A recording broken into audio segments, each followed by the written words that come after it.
Hi, my name's Ollie. I'm a third-party relationship manager for a hotel chain which operates within the UK, Ireland and across Europe.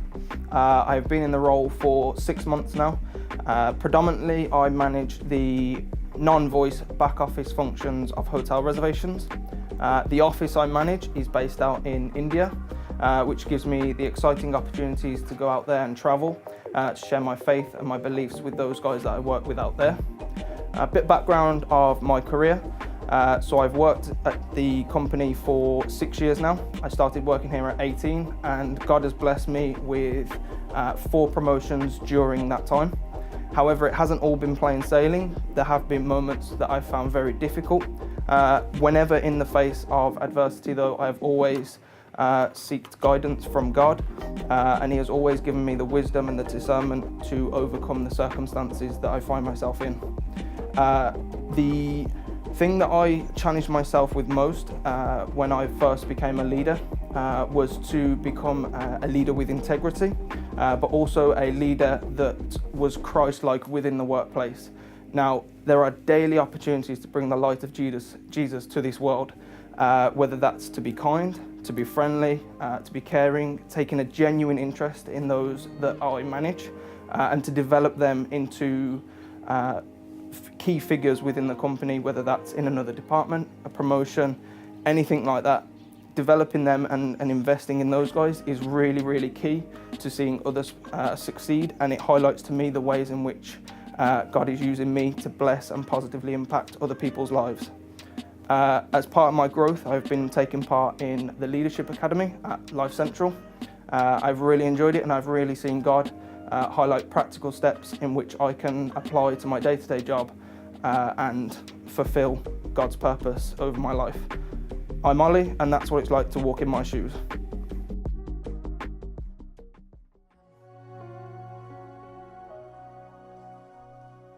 There are some songs you just have to yell to, isn't there? And excuse my voice, I was literally yelling. I'm surprised you couldn't hear me. Thank you, mate. I was literally, because it's truth. And sometimes I need to bypass what my mind is telling me and speak to my heart and speak to myself and say, Jayne, you need to hear this. You need to hear this. You need to receive this. You need to let this sit with you and work in your life circumstance at the moment. And sometimes, some songs deserve to be yelled, don't they? And that's just one of them. And this has been an awesome 4 weeks, hasn't it, talking about walking in their shoes. But I realised, that we've talked a lot about shoes and not a lot about the things that go in them, and which is feet. And I'm all right with feet, actually. I don't know how you are with feet. I could whip my shoes and socks off right now, no problem. It wouldn't bother me. But some of you may feel a bit, that's the part of my body where, I really don't want anybody to see those. And I love a good foot rub. I don't get one very often. And he's not here now, so I can talk about him as much as I want to. And when I do, it's about 3 seconds long, because his thumbs ache. Really? It's amazing that, isn't it? But when I have to do, no, I'm going too far now. But so this week, we're not slipping our feet into somebody else's shoes. We're going barefoot. And we're going barefoot with a woman who maybe ended up wearing nothing but a hastily picked up bed sheet. And we're going to see what it must have felt like to walk her journey this morning. And I don't know where your belief system is about Jesus this morning, or where you would put yourself, but you may believe that Jesus is heartless, or that God is someone with this big stick, that's beating us and judging everything and everyone and punishing us all for all this stuff, or even worse, ignoring what's going on in your world. And but this story this morning blows all of that out the water for me, that belief and perception. Because you're going to meet a man whose name is Jesus, who is full of so much compassion and full of so much care, who encounters this barefoot woman who is terrified early one morning. And the sensitive way and the all-encompassing, compassionate way that Jesus handles this potentially explosive situation is just downright beautiful. There's no other word for it. It's absolutely beautiful. And so we're going to read this story. It's found in the Gospel of John. The words are going to come up on the screen for you. In fact, they're already there, Laurie. It's beautiful.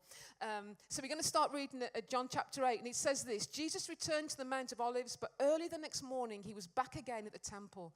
A crowd soon gathered, and he sat down and he taught them. And some commentators say now there probably could have been about 1,000 people in that verse. 1,000 people. It was at a festival time. There were thousands and thousands of people there. There could have been at least 1,000 people there waiting for Jesus to speak, interested in what he'd had to say. And there was something that drew them in more than a lion that morning. And I don't know about you, but something has to make me get out of bed that's worth getting out of bed for. And I'm hoping that's why you're all here this morning, that there's something that's dragged you out and drawn you here this morning. But suddenly this scene is broken into by this angry mob of people and this barefoot woman. And John goes on to say, as he was speaking, the teachers of religious law and the Pharisees brought a woman who'd been caught in the act of adultery, and they put her in front of the crowd. Let me put this in another setting for you.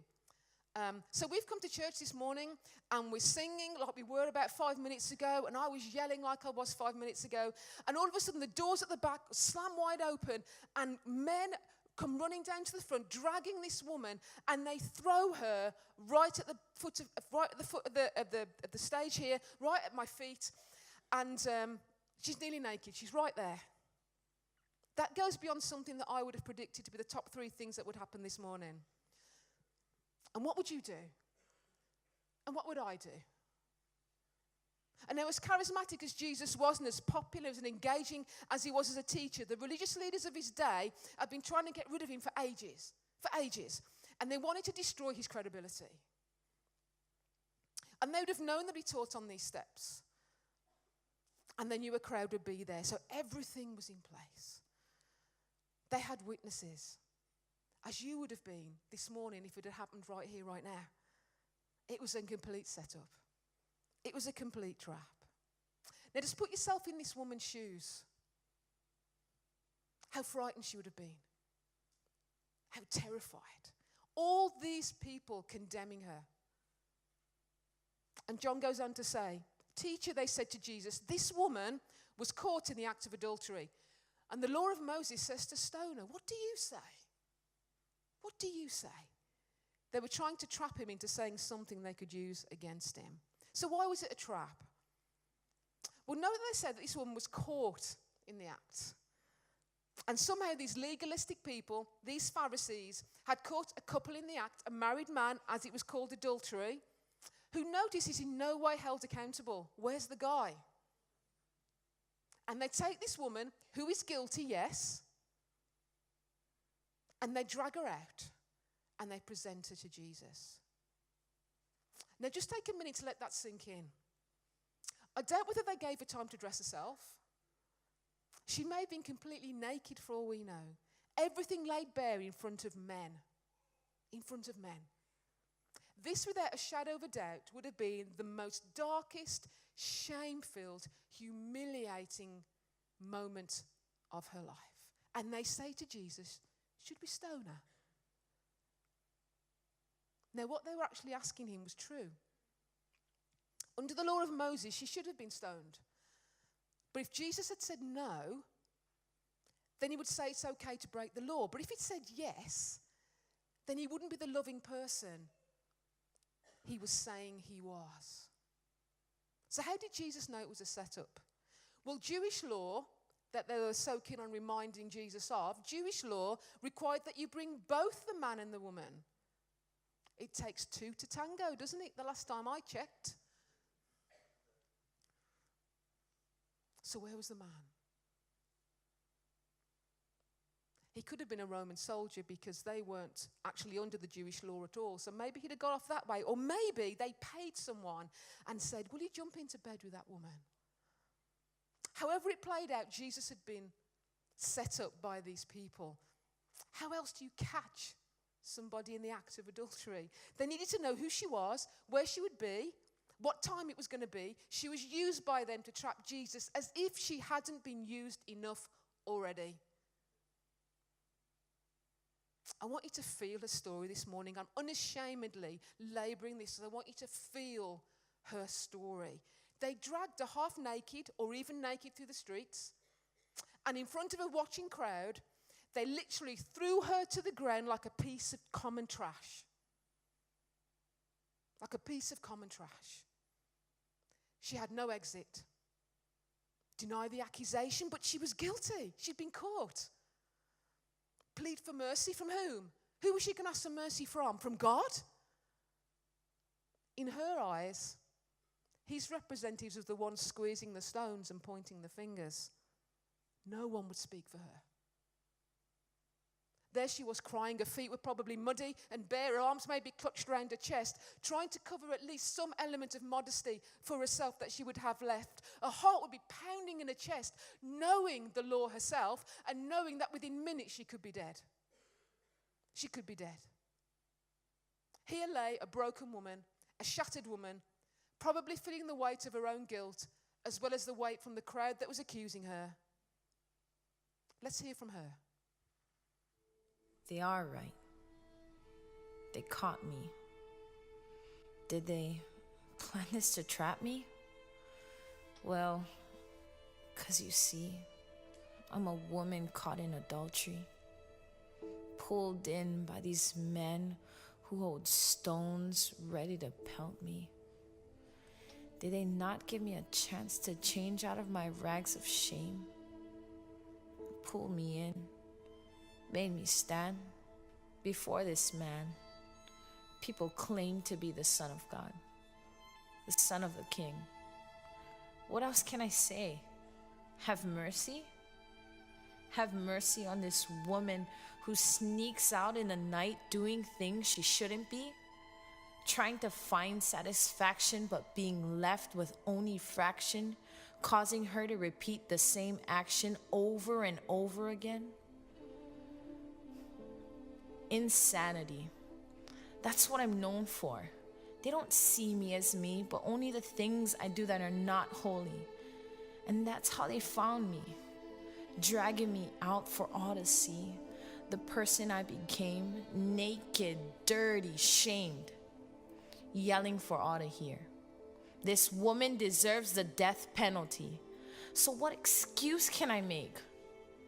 With their hearts hard like the stones they grip in their hands, I can't believe this. This was really a part of their plan. They don't call me me, but only a woman caught in adultery. And I've known all along, God, they are right to do this to me. They are right. That's what she's thinking. And you notice something? Her name isn't even mentioned. She's just a woman caught in adultery. But you know what? She actually had a name. She has a story. Maybe she was abused as a child. Maybe she was sold into prostitution. Maybe she was just trying to work her way to a better life. Maybe life circumstances had driven her into this kind of situation. Do you know what? I want to apologize to that lady for how I viewed her and how I've seen her. Because what we read in this story is not her sole identity. And yet I treat it like it is. And to Jesus, she's more than just a woman caught in adultery. She's a woman like me, made in the image of God like me, but just needing some saving. She's a woman like me who Jesus will go on to die for. And some of you here know what it's like to be labeled, don't you? As just one thing. Maybe you're the crazy person. Maybe you're the divorcee. Maybe you're the angry one. And people around you can stand on their pedestals, can't they, with their judgment and their condemnation. But Jesus wants to say to you this morning, you are a person made in the image of God, who needs saving, who I love and I died for. You are more than just one chapter of your story. You are more than just one chapter of your story. And this next part of the story is one of the reasons why I follow Jesus, why I'm a Christian. Because no one would speak for her, but someone would stoop for her. And John goes on to say, but Jesus stooped down and wrote in the dust with his finger. Why did he stoop down? I think we've got a couple of reasons why I think he did this. One, because that's where she was. Everybody else would have been towering over her with their accusing fingers, and they're shouting and they're mumbling and their accusatory glances. But Jesus got down to her level in the dirt. They were looking down on the woman. And you notice in Jesus, they'd have to look even further. And this is what Jesus does all the time. From the very moment of his birth, didn't he? He stooped down to lie in a manger. He slept in dirty fishing boats. He stooped down to talk with and hang out with the lepers and the thieves and the crooks and the tax collectors. And he stooped down low enough to be spat on and slapped and whipped and nailed to a cross and die. He stooped down low enough to put himself on a level with me. With me. And you may be here this morning thinking that God is somehow mad at you and he's tearing over you with his accusatory finger and his glances and his judgmental heart, just like those men were with that woman, with a huge sense of disappointment. Have you ever felt that? And I want to tell you this morning that just the opposite is true. I believe in a God. No, I follow a God that stoops down. That stoops down. Don't ever think that God is shocked at the mess you might find yourself in right now. Don't ever think that God is shocked at that. He stoops down into our mess. And if you just lift up your head this morning, you will see he's right there. So Jesus stooped down and wrote in the dust with his finger to be where she was, but also for another reason. And Abby's going to come and help me this morning to take away the attention from her nakedness. What do I mean? Well, here's the woman. And she would have been there, thrust onto the floor, people shouting at her, glaring at her, accusing her, pointing at her, mumbling about her. And Jesus sees all that. He feels her shame. He feels her pain. And so Jesus walks away and he drops on the floor and he starts to write. And now all of a sudden you're looking at me because I'm writing in the floor and you're interested in what I'm saying. And what has Jesus done? He's took your attention away from her and he's put it all on him. He's given her a moment of a blanket. He's given her a moment of covering. And that is what Jesus does for our lives all the time. All the time. You're no longer looking at the woman. You're looking at the one who can save the woman. So what did he write? Have you ever wondered? I've wondered this loads of times. I've read loads of people's thoughts on this. And there are two words that are translated as to write down in the English language. One is graphene and the other is katagraphene. I'm no Greek scholar at all, but I know that graphene means to write down. And katagraphene is used in this passage, and it means to write down a record against. So was Jesus writing in the ground a record of the things that those men had done? Thief, drunkard, adulterer even. Or maybe he was writing down her emotions, how she was feeling. Ashamed, unloved, guilty.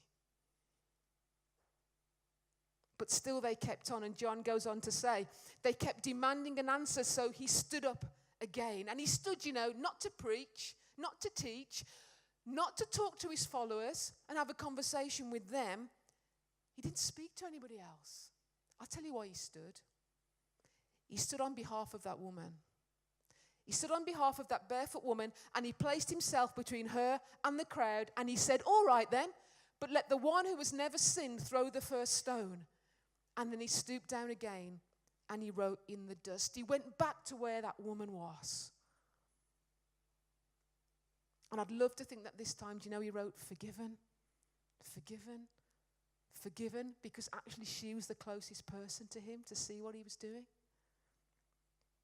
And the mob dropped their stones and walked away. They came as one, but they left one by one. When the accusers heard this, they slipped away one by one, beginning with the oldest, until only Jesus was left in the middle of the crowd with the woman. They were both on their knees in the dirt. I love that picture. Both on their knees in the dirt. But Jesus wasn't finished because he stands a final time. And John goes on to say, then Jesus stood up again and said to the woman, where are your accusers? Didn't even one of them condemn you? No, Lord, she said. And Jesus said, neither do I. Go and sin no more. What a question. Not just for her, but for us. Where are your accusers? Voices of condemnation can speak to us too all the time, can't they? You're not good enough. You're not good enough. You'll never improve. You failed again. And the voices in our heads sometimes can feel like they're never going to be silent. But let me tell you, they don't have the last word. They do not have the last word. They will never have the last word because Jesus has acted and stood on your behalf. No, Lord, she said. And Jesus said, neither do I. Go and sin no more. This is what he was saying to her. My child, not a single rock will hit you because the rocks meant for you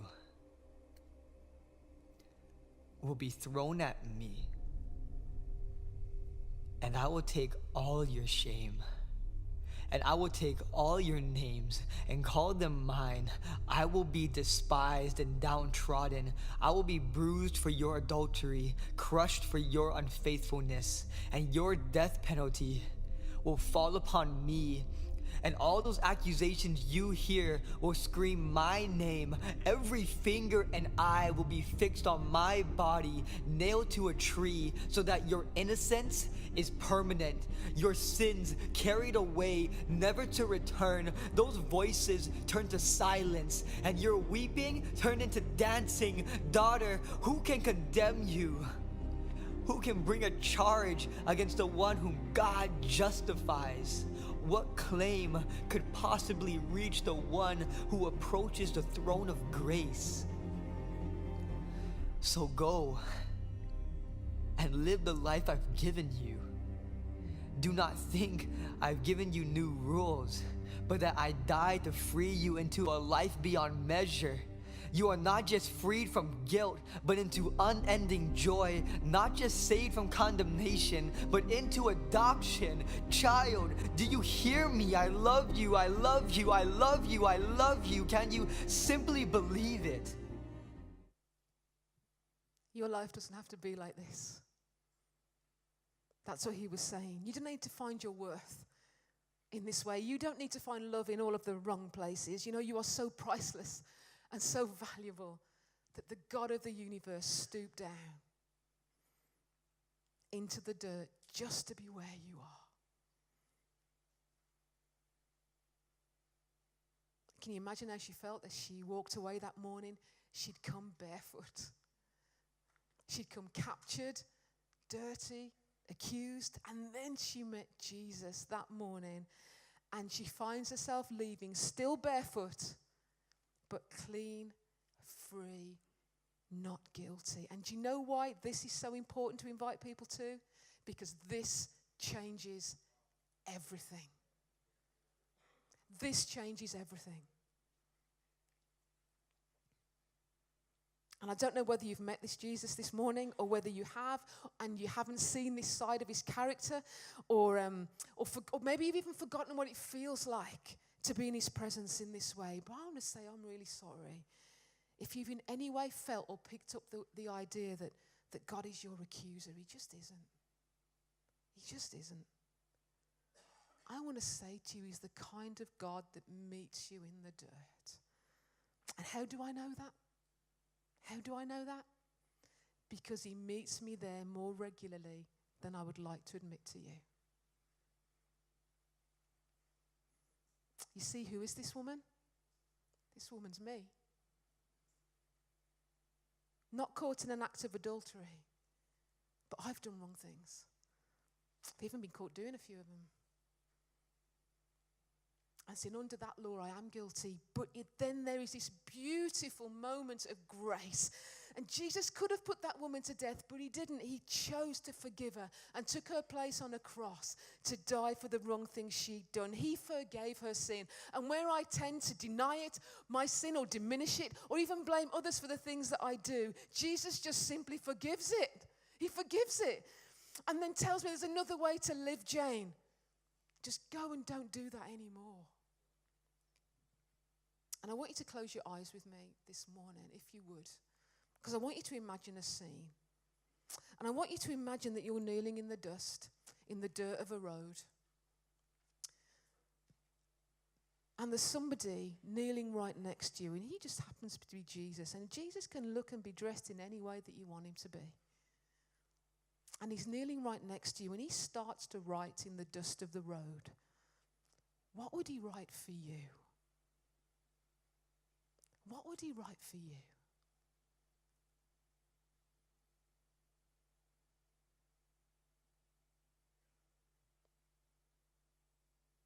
Maybe some things like this. I've wiped the slate of all your wrongdoings clean. There's nothing left of your sins. Come back to me. Maybe he's removed your sin as far from us as the east is from the west. And Louis Giglio says, when the enemy comes with shame and blame, tell him to measure the distance between the east and the west and then get back to you. Or maybe it's this: there is no condemnation for those of you that are in Christ Jesus. What would he write for you? And do you know what? I think if we pick this lady up and we place her at another scene at the base of a cross that we're going to celebrate in the next couple of weeks, do you know what she would say? I know him. I know him. That's him. I recognize those hands. Those hands were the only ones that didn't hold a rock that day. Do you know I know him? I know him. I recognize that voice because he's still saying the same things that he said that day. Father, forgive them. Do you know I know him? I know him. I recognize him because I know those eyes. Those eyes saw me not as I was, but saw me as I was intended to be. And you know that courtyard where they had that encounter, that beautiful, beautiful encounter, would again be empty because Jesus and that woman would eventually walk away. But if you look closer, you'll see all the rocks are still there. They're all still gathered on the ground, abandoned and unused. And maybe the writing in the stand would have stayed there too. And do you know what I'd love to have been written there? Grace happens here. Grace happens here. And I think this phrase, you know, is written over all three of our Life Central locations. Grace happens here. And there are many people in this room who would agree with me this morning that would echo those words. I recognize him too. He met me barefoot. He met me in the dust. And he saw me as I was intended to be. And I would dare to ask you this morning, have you had that moment of eye-to-eye contact with Jesus? Have you ever had that experience with him? Would you like to? You can. Because grace happens here, right now, on the 7th of April, 2019, in Hales Owen. Grace happens here. Let grace change you. I'd love to think, in the years that followed, that after that encounter, that maybe at odd moments during her life, she'd have thought back, and remembered. Maybe when she was tucking her children into bed. Or maybe when she was waving her husband off to work. Or maybe when she was having some reflective time, she would remember that barefoot encounter. And she would sit and she would ponder and she'd think about a marriage that she never would have had. And a family she never would have had.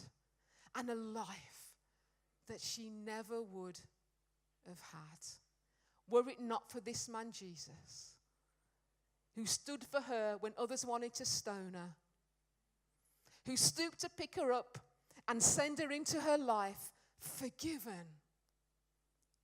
This could have been the lady's response. No one can condemn me.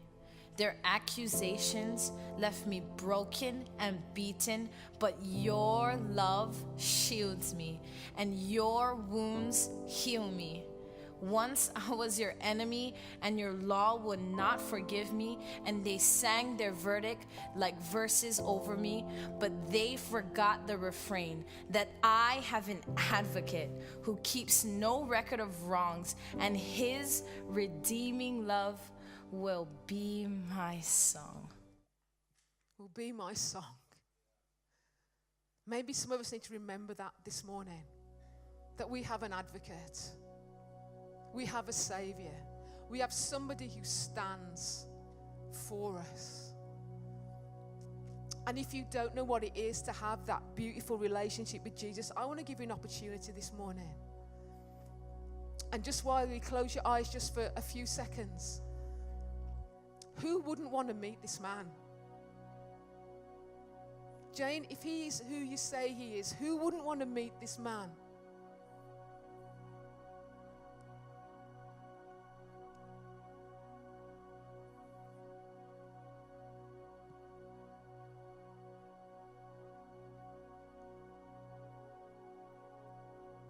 And all I'm going to ask you to do is just put your hand in the air while everybody's eyes shut, nobody's looking at you, nobody's staring at you. Just all you're saying that to me is, Jayne, I want to know more about this man that you talk about.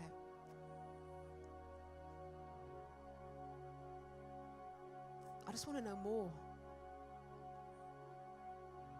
I want to start a journey today that takes me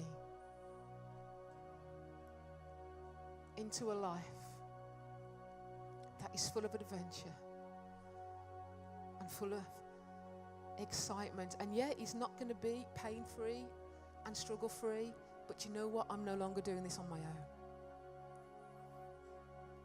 And if that's you this morning, if you just raise your hand and I'll acknowledge that, I would love to pray for you. Is there anybody here this morning that would like to do that?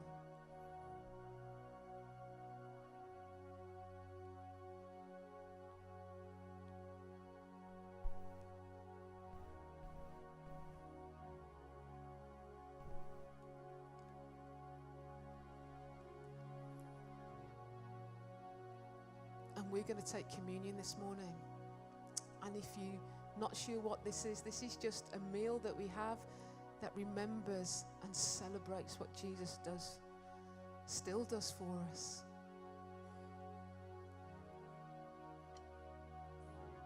And it's a time for us to remember this morning when we're on our knees in the dirt and the dust. And you know, maybe you find yourself there again this morning, and you're just kneeling down and you're just thinking, what is going on with my life? What is going on with my life? I don't understand it. It's chaotic. It's painful.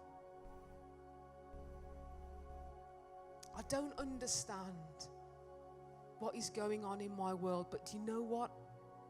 Lift up your head, because right next to you is a man who stoops down to take me by the hand and lift me up and go, Jayne,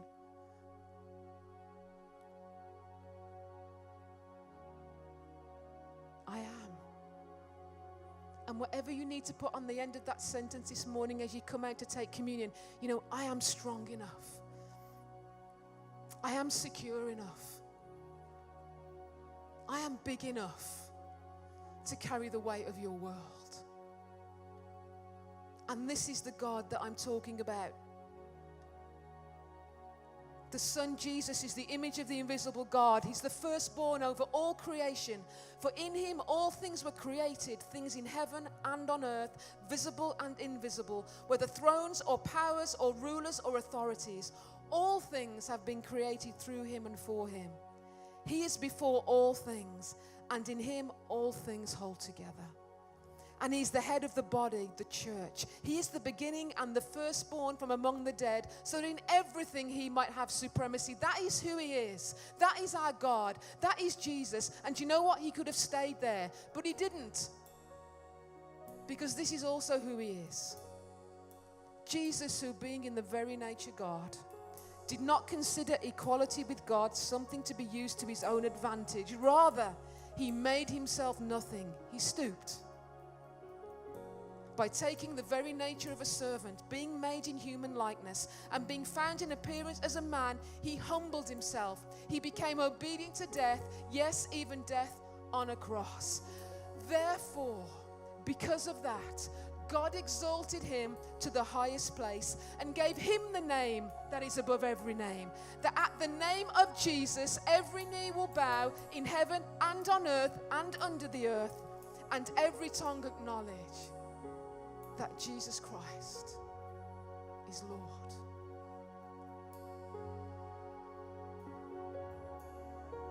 Let's stand together. And you come out to take communion when you're ready, but come knowing that there is a God who has stooped for you, not to leave you in the dirt and the dust of the road, but to lift you and walk you into a life encompassed by love and compassion, so will I.